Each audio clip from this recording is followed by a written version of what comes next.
Welcome to Beers with Rich. I'm Rich, Head of Investments at Under the Radar Report. It's great to be back. And this week we're talking big picture because in the past few days the big news has been that US 10-year Treasury bond going through 4.25%. So that's a yield. So basically that's the highest level for 15, 16 years. And that's a big deal. And I'm about to say why, but I think it's also relevant that our own Australian government bond is around the same level, not coincidentally. What does this mean? Well, basically, we heard about Tina, there is no alternative, in low interest rate environments, zero interest rate environments, no alternative to equities. Now there is an alternative.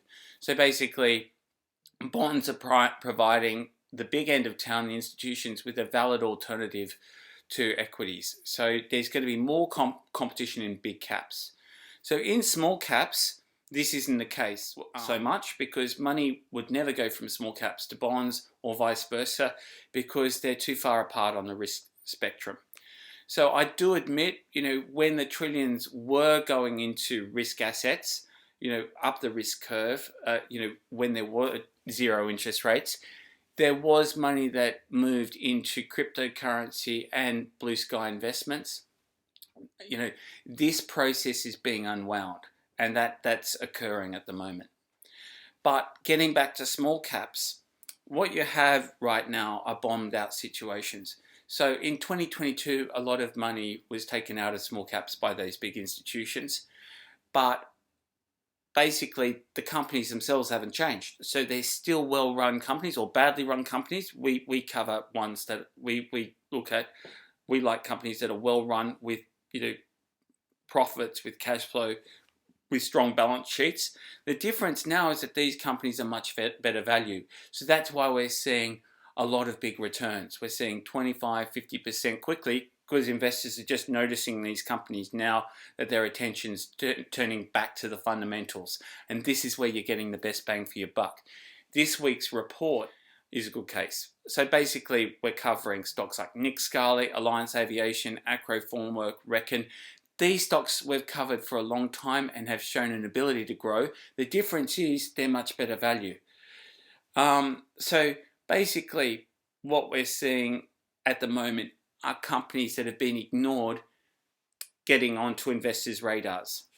And we're going to see that more, especially in the next couple of weeks because we've got reporting season. So we're going to be inundated with company reports. So there's loads of information that's going to be thrown at us. And the good thing about Under the Radar report is we filter it. That's what we do. We look for favorable financials and we compare that with the valuations. And so this is the market to be shopping. So this is what we're going to be giving you, are opportunities to get into this market. So don't spend your money willy-nilly when you go shopping. I think that's good advice for life. Take your time. Don't buy willy-nilly, scattergun. Pick your targets. Be clever about how you buy. So we help with our buy, sell, hold recommendations and our constantly we scrutinize company accounts and what companies are saying and what's factored into the share price.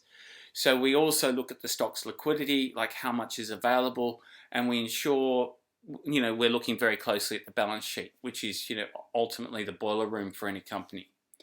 So basically, I can't emphasize this enough, is what the importance of diversification. I guess the big learning in the past decade or two in the investment markets.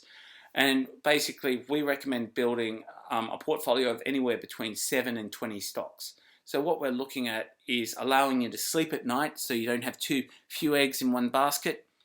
But what you have are not too many stocks where you're not sure about any stock in particular. It's a bit too much for any one mind to comprehend.